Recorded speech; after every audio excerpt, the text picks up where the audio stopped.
There's a special kind of silence that follows betrayal. It doesn't shout. It just settles in your bones and stays there. She set the chipped coffee mug down like it meant nothing. The same one I'd hand-painted with her name when she was 5. "You're always in the way, Grandpa," she said, not even looking at me. Just brushing past, holding her phone, barking something to the contractor on the other end. I stood there in my own kitchen, the smell of sawdust leaking through the windows, wondering when I'd become an obstacle instead of a grandfather. "I thought we agreed no heavy equipment till next week," I said gently. Her fiancé appeared from the hallway, all cocky grin and cheap cologne. "Yeah, change of plan. Timeline got bumped. We'll take care of it." I looked at the pair of them. "You're guests here, not owners." She laughed. "Come on, Grandpa, don't start." Don't start, as if I was the problem. I stepped outside, shoes crunching against gravel that used to be grass. The back acreage was already stripped bare. The old apple trees I planted with Natalie gone, replaced by steel stakes and flags. I watched a crane swing over the soil like a vulture circling something still breathing. "I told you we'd build our future here," she'd said just 6 months ago, hugging me tight. "It's our dream, Grandpa, just until we save enough." That word, "our," I believed it then. I wanted to. She lost her mom young. I raised her through grief. I thought I was giving her a foundation. I didn't see I was handing her a weapon. Inside, she was laughing now. "Tell them to bill Hart Family Holdings," she said. Hart Family Holdings. I froze. "What did you say?" I asked, stepping back in. She didn't even blink.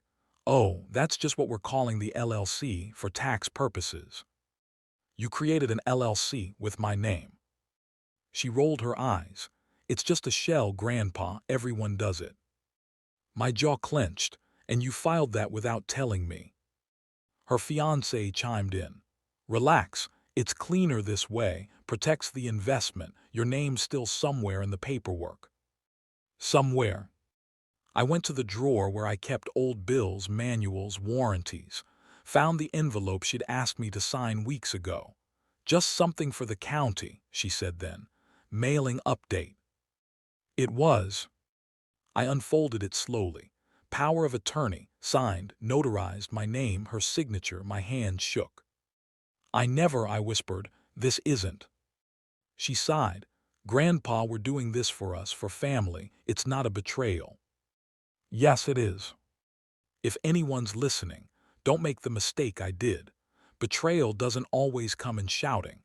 Sometimes it walks in wearing your last name and calls you old man." They kept talking, moving, planning. I just sat down at the table, the mug still warm where she left it. Outside, the crane dropped a steel beam into the dirt, and with it, something inside me cracked quietly in two. I didn't say another word.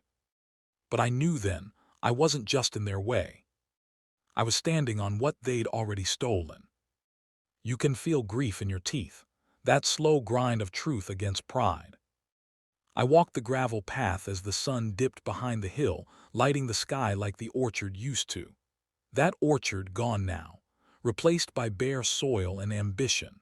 The construction fence stretched long and ugly across the back of the property, and bolted right into its center, gleaming in the last light, was a new sign. Future home of the Campbell estate. Campbell, his name, not mine, not hers, not ours. I stepped closer, as if reading it again might change it. A young guy in a hard hat glanced up from where he was hauling rebar. "Evening, sir. You the groundskeeper?" I gave him a nod, something like that. He smiled. "They said you were staying on to keep an eye on things. Smart." I nodded again, slow and heavy, then turned away before my mouth betrayed me. Back in the house, I sat at my old desk, the one Natalie and I found at an antique market the year we retired. I opened the bottom drawer and pulled out the folded county map I'd marked up with red ink back in '94 when we laid the water lines ourselves. The property lines were clear. No question. That land was mine. Still is. But that sign out there, it wasn't just a name. It was a claim, a flag planted in land they didn't own. I clicked on the county parcel website, typing in my property ID. Status, unchanged. Owner, Stephen Hart. So where did they get the nerve? I pulled up my email, searched for Campbell Estate. Nothing. Searched for LLC. One hit, a digital receipt. Filing date 2 months ago. Agent of record, my granddaughter. She used my home address, my birth date. I opened the printer drawer and saw the notary seal copy from that document she made me sign. A faint imprint of my initials was still visible. That made it legal enough for the wrong eyes. They weren't just building on my land. They were building without me in the picture. I stared at the screen until the words blurred. Then I reached for my wedding ring, still on the chain around my neck since Natalie passed. I held it tight. She would have known what to say. "You're not crazy, Stephen. You're being erased." The next morning, I walked back to the fence, touched the cold edge of the Campbell's sign. The wind rustled through the open beams where walls hadn't yet gone up. They were constructing a future that didn't include me, while still using everything I built. I didn't touch the sign, but I did take a picture. The lie had a name now, and I just found its first proof. There's a kind of silence that only lives at midnight, the kind that feels like the house itself is holding its breath. I couldn't sleep. Every time I closed my eyes, I saw that metal sign, the Campbell Estate, like a brand pressed against my name. So I got up, opened the closet where Natalie's old things were stored, and started digging through drawers I hadn't touched in years. That's when I found it, a manila folder wedged beneath a stack of gardening manuals. My handwriting on the tab, property. Inside, a fresh stack of documents, printed crisp and clean. At first glance, it looked normal. My name, my address, my trust, but the title made my stomach twist. Revised power of attorney, granting temporary building and financial rights to Ms. Emily Hart, beneficiary. My hands shook so hard I almost dropped it. The signature at the bottom, mine, or something close enough to fool anyone who didn't know my real hand. The pen pressure was lighter, too clean, too smooth. I leaned closer. The notary stamp smudged, blurred at the edges. I'd never seen that stamp before in my life. "No," I whispered to no one. "I didn't sign this." I grabbed my phone and called the county clerk's office. A groggy voice answered. "Property Division, how can I help you?" "This is Stephen Hart," I said. "I need to verify a power of attorney filed under the Hart Trust. Recent, maybe within the last 60 days. There was a pause, some typing, then a quiet sigh. "Yes, sir, we have it. Dated 6 weeks ago. All notarized and confirmed. Looks legitimate on our end." I swallowed hard. "Can you tell me who submitted it?" "Authorized by Ms. Emily Hart. Listed as beneficiary and acting representative." I stared at the wall. The paint near the doorframe had started to peel. Natalie used to patch it every spring. Now it just stared back like an open wound. "Sir, you still there?" I hung up. I sat there with that paper in my lap, staring at her name in neat, practiced letters. Emily, my little girl's girl, the one who used to run barefoot through this house, asking me to tell her the story of the orchard. I thought about every dinner we'd shared since she moved in, how she'd always said, "Don't worry, Grandpa, I'll handle it." She handled it all right, right out of my hands. I pulled out the old photo album. There she was, 16, holding a basket of apples, grinning like the world was kind. That girl was gone, replaced by someone who saw my generosity as a resource to drain. The night dragged on. I couldn't sleep, couldn't think straight.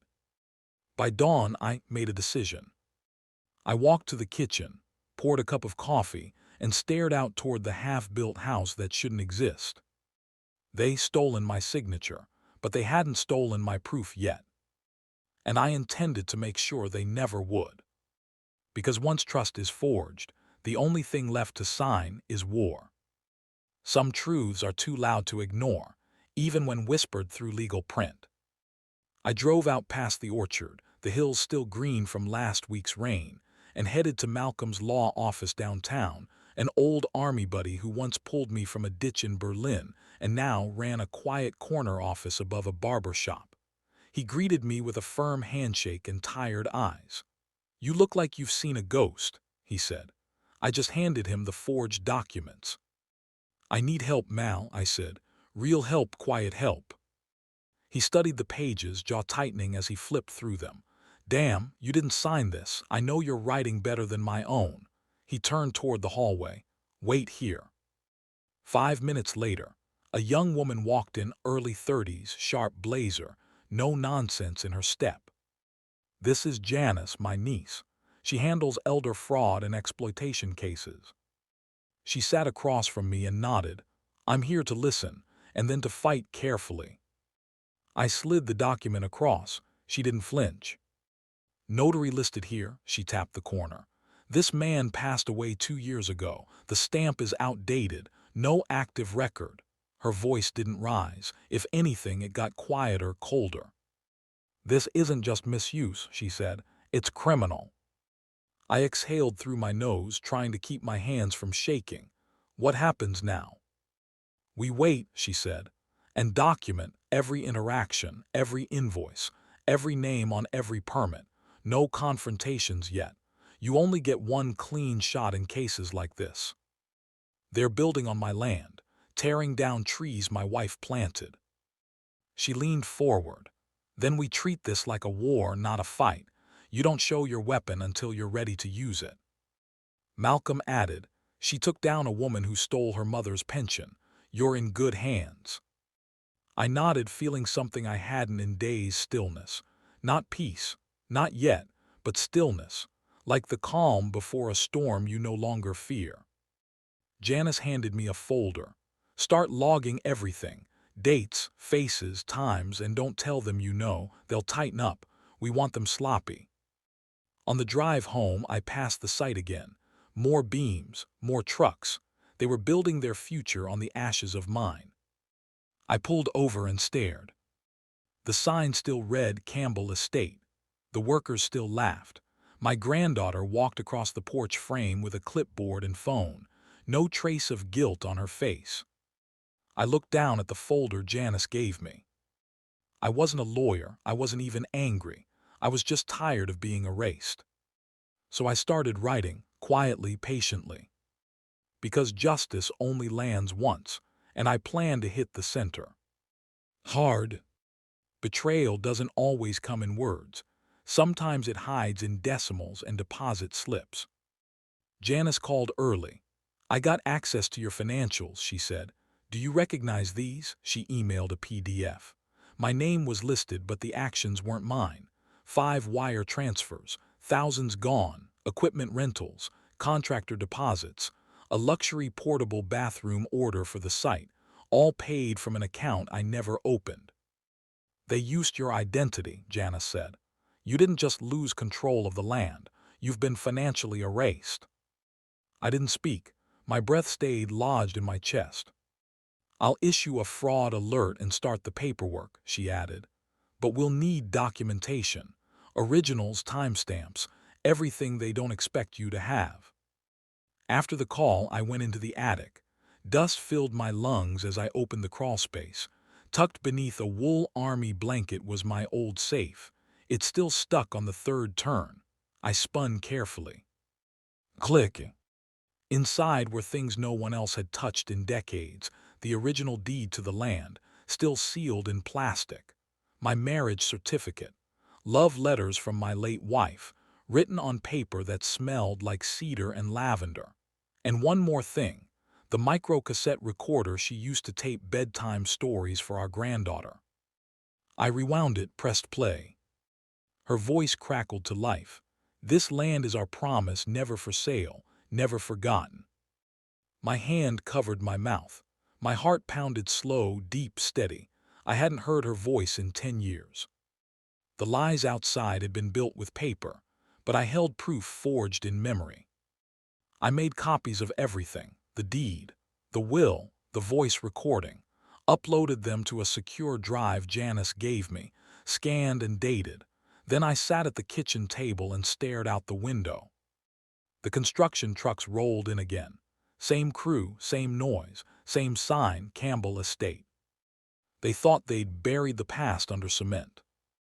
But they forgot who planted the roots and who still held the key to the land. I pressed record on my phone, read aloud the deed line by line, then ended with a whisper. My name is Stephen Hart, and I never gave this away.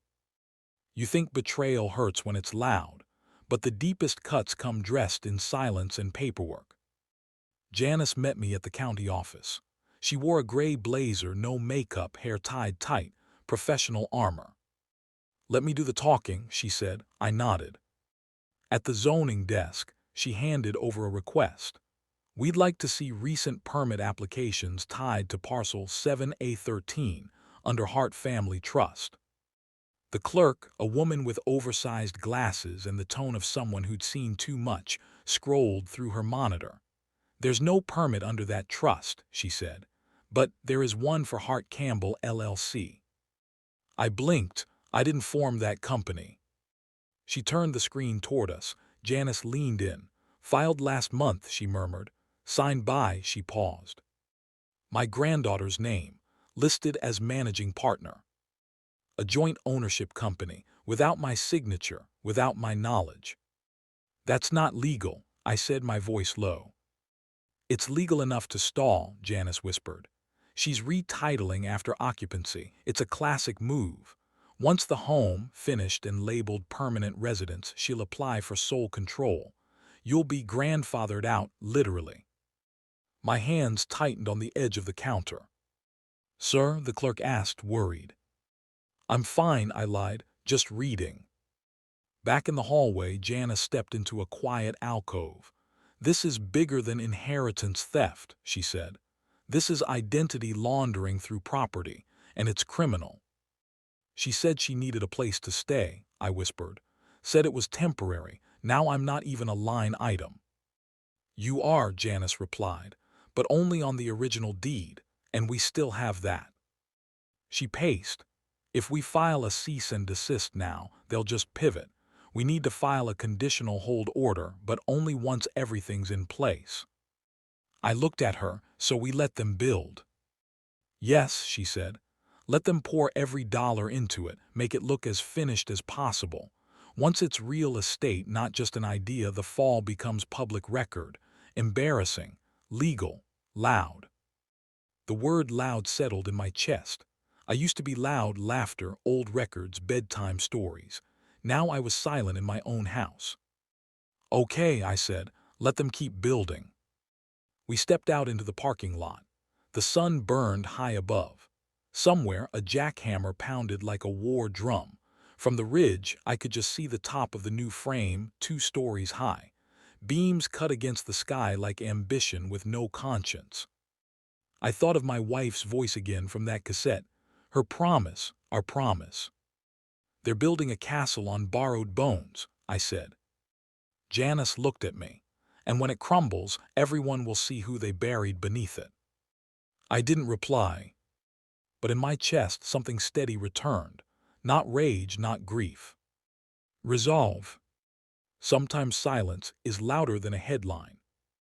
The newspaper was sitting on the diner counter when I walked in.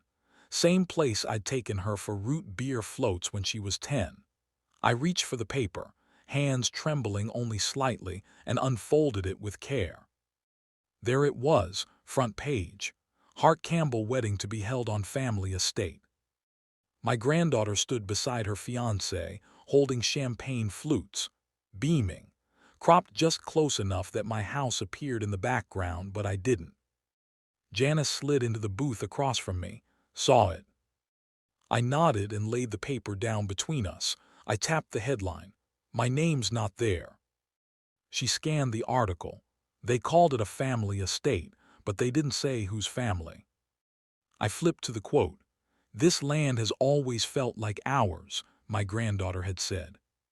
"Felt," I repeated under my breath, "not was felt." Janice slid a folder from her briefcase.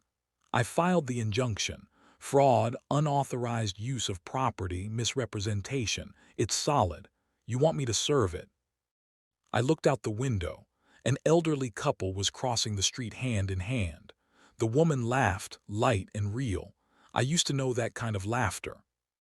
"Not yet," I said. Janice tilted her head. "Why?" "I want them all there, the guests, the caterers, the friends who believed her stories, even the press." "You want an audience," she said slowly. "No," I replied, folding the paper neatly. "I want witnesses." We sat in silence. The waitress refilled my coffee. I didn't touch it. Janice leaned in. "You understand what that means, right? This goes public, the humiliation." "Won't be mine," I said. "They chose this stage. I'll let them build it tall." She hesitated, then nodded. "We'll hold the injunction, serve it the morning of. I'll alert the sheriff," quietly. I reached into my coat pocket and pulled out the photo I kept there. My wife and I, sitting beneath the old oak tree before the house was even finished. She had daisies in her hair. I had a hammer in my hand. "She planted every flower bed," I said, "trimmed every vine. This land was love." Janice looked at the photo, then at me. "And they're trying to turn it into a marketing backdrop." "Let them," I whispered. "Let the cameras roll. Let the vows echo off walls they think they own." Outside, the wind shifted. Dust kicked up from the roadside. The sun cut through the blinds, landing across the word estate on the newspaper.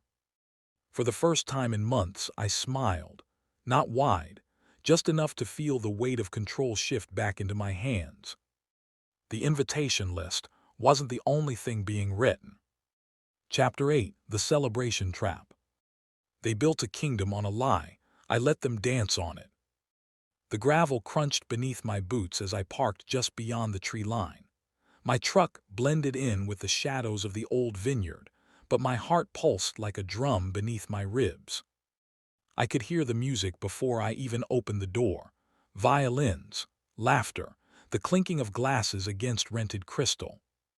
I adjusted my tie, the same one I wore when I married her. Then I lifted the box from the passenger seat. Inside, the original deed, a notarized copy, my wife's photo, framed in the rosewood she once carved herself. Janice had texted just minutes earlier. "Sheriff's office ready. You give the word." Not yet. I watched them from behind the oak trees. Guests in pastel dresses and tailored suits swayed beneath strings of lights.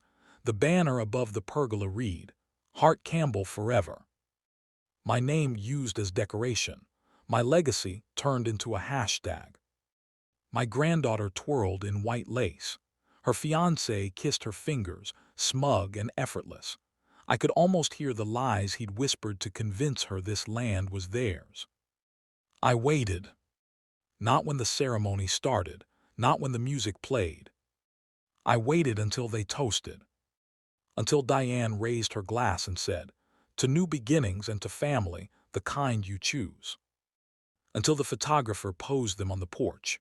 The one I built with my own hands, every plank nailed after my wife's chemo appointments. Until they danced on my porch, on my boards. Then I stepped out. I walked slow, no rush, no shouting, just silence. One hand holding the deed, the other the framed photo of my wife smiling in that summer sun, long gone but never silent. The crowd shifted. Some turned, some whispered. My granddaughter froze mid-laugh. The music faded, not by volume, by presence. I didn't need to say a word. Janice appeared at the sheriff's side near the catering table. He approached the microphone. His voice was calm.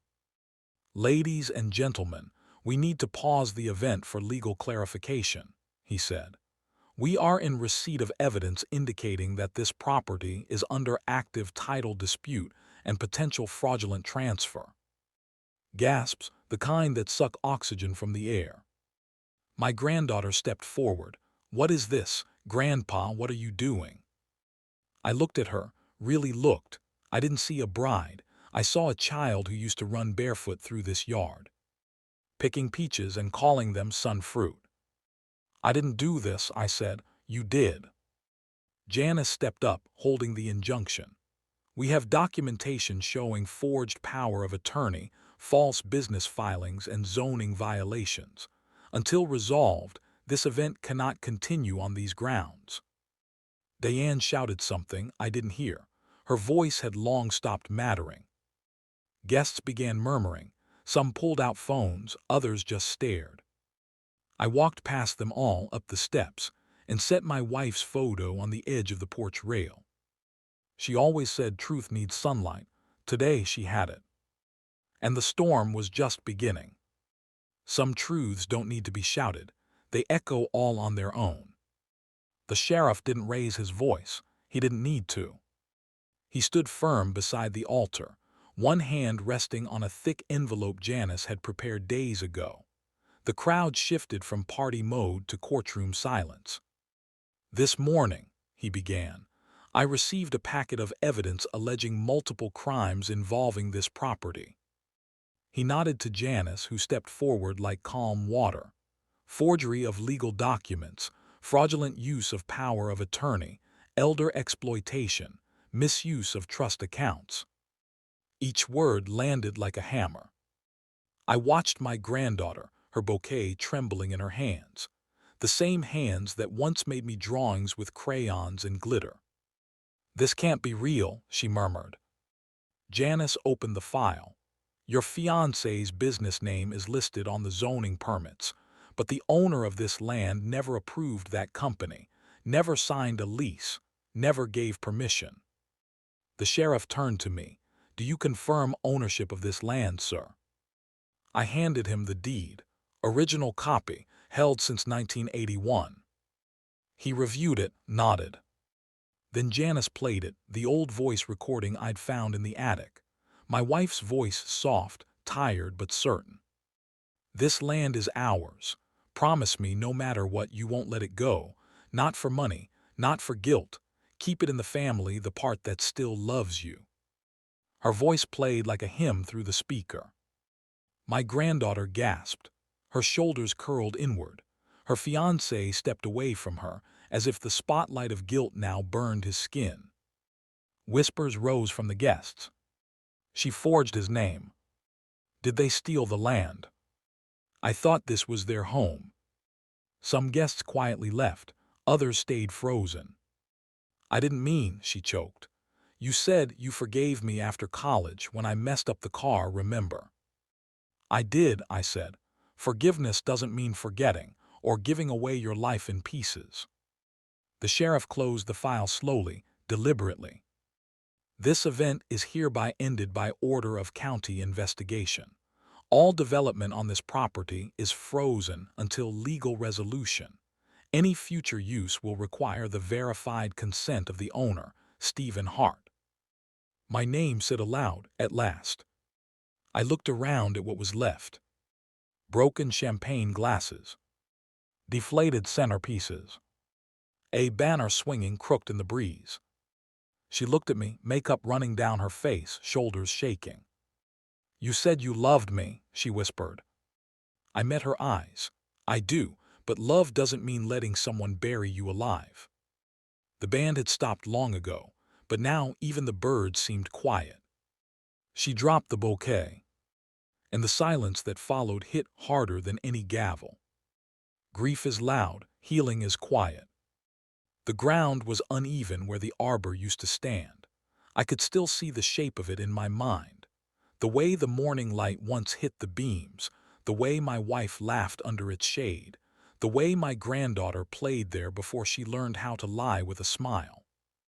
Now there was nothing but a rectangle of raw dirt, bulldozed, flattened, gone. But the soil still breathed. I knelt down, fingers pressing into the earth, damp, rich, alive. I planted one apple tree, not a whole orchard, just one, a promise, not a project. Beside it, I placed the old ceramic mug, the one she used to drink cocoa from when she was 5, the one she left behind in my kitchen after calling me a burden. It was cracked, empty, but still mine. Janice came by just before noon. "She's not pressing charges," she said. "Too much public fallout. Her fiancé disappeared. Vanessa, the LLC notary, lost her license. I didn't respond. I wasn't counting victories. I was watching the way the tree leaned gently in the wind. She hasn't called. No, I said, and that's all right. Janice's daughter ran through the vineyard rows, barefoot and laughing. She'd helped me prune last week, asked me how vines talk to the dirt. Does it feel different now? Janice asked. Lighter, I said. The land's breathing again. She smiled. I brought you something. She handed me a framed photo, my wife holding a younger me, at the orchard's edge, laughing, dirt on our hands. Where'd you find this? Your safe, next to the deed, figured it belonged back out here. I hung it gently on the fence post, facing the tree. The wind picked up, just enough to rustle the branches, just enough to feel like a whisper. Peace didn't shout, it didn't demand to be seen. It arrived like dusk, slow, kind. And this time, the land would bloom for someone who knew its worth.